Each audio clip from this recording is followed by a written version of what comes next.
Assalamualaikum warahmatullahi wabarakatuh. Kami dari kelompok 16 kelas D, di mana anggotanya saya sendiri Muhammad Zulfikri dan rekan saya Yusuf Andri Ardiansyah akan memaparkan hasil dari tugas besar struktur baja 2. Pertama ada pendahuluan di mana perencanaan struktur baja gedung ini berdasarkan SNI 3 1729-2015 tentang tata cara perhitungan struktur baja untuk bangunan gedung dengan gedung 4 lantai yang sudah direncanakan. Semua rancangan yang akan dibuat selalu diupayakan untuk mempertimbangkan faktor biaya dan kekuatan dengan tetap mematuhi peraturan-peraturan yang berlaku di mana lokasi gedung tersebut akan berdiri. Tujuannya, yang pertama, mampu merancang struktur gedung 4 lantai, mampu menganalisis pembebanan dalam suatu konstruksi gedung, mampu merancang dimensi penampang baja dengan menggunakan desain berdasarkan LRFD. Selanjutnya untuk pemodelan struktur di sini karena kita dari kelompok 16, maka tipe bracing yang digunakan itu kombinasi dari A dan B, di mana nanti bracing yang akan dipasang itu selang-seling. Adapun spesifikasi bahan yang digunakan adalah sebagai berikut, di mana untuk beton menggunakan K300, kemudian baja dengan IWF, mutu baja BJ37, kemudian menggunakan FY 240 MPa untuk baja tulangan diameter kurang dari 12 mm, FY 400 untuk baja tulangan diameter lebih dari 12 mm, kemudian metal deck untuk plat lantainya. Kemudian ada pembebanan dan kombinasi beban. Yang pertama ada beban mati atau dead load, di mana beban mati itu secara otomatis dihitung oleh SAP 2000. Kemudian ada beban hidup yang meliputi koridor, ruang kelas, anak tangga, bordes tangga, dan dak atap. Besaran bebannya sebagai berikut, sudah tertera.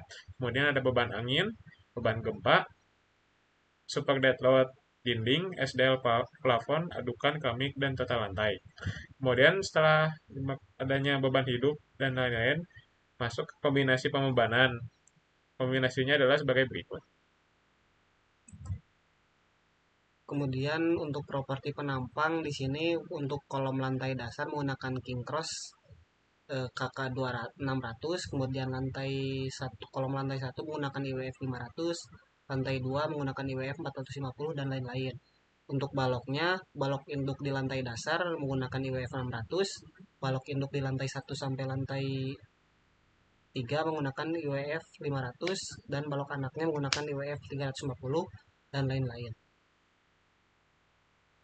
Untuk bracing di lantai 1 menggunakan IWF 600 x 200, bracing lantai 2 IWF 450 dan 450 200, bracing lantai 3 WF baja 400 200, bracing lantai 4 350 175.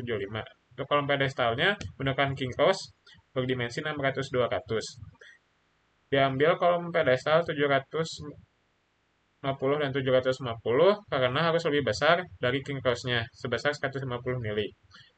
Dengan diameter tulangan longitudinal 12 dimensi 20 dan tulangan transversal dia di diameter 12 dengan jarak 150 mm.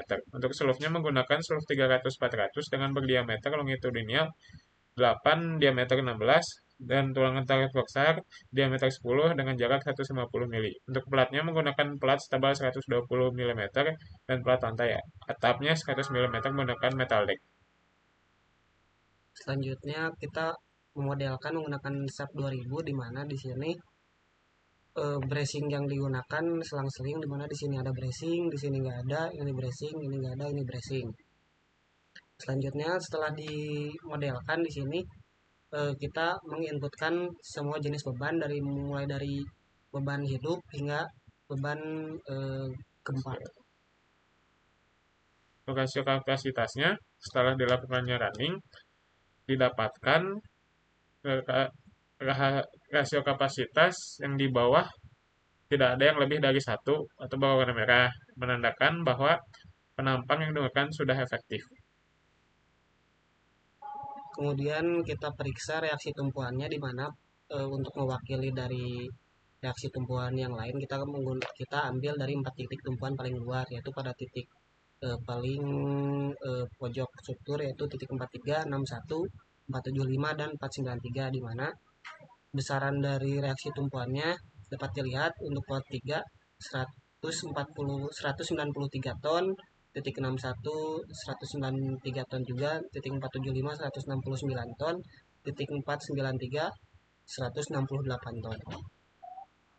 Kesimpulannya, dari hasil pemodelan yang kami lakukan dengan menggunakan aplikasi SAP 2000, dengan mutu baja yang digunakan BJ37 memiliki nilai FU sebesar 370 megapascal dan nilai FY sebesar 240 megapascal. Untuk profil menggunakan profil WF dan King Cross. Struktur diperhitungkan terhadap semua beban yang memungkinkan terjadi, yaitu beban mati, hidup, angin, dan beban hujan. Dalam struktur yang telah dianalisa, struktur tersebut memenuhi syarat karena kekuatan elemen struktur pada baja yang digunakan lebih besar dari beban yang dipikul oleh rangka baja tersebut. Mungkin cukup sekian paparan yang dapat kami sampaikan. Mohon maaf bila ada kekurangan. Terima kasih. Wassalamualaikum warahmatullahi wabarakatuh.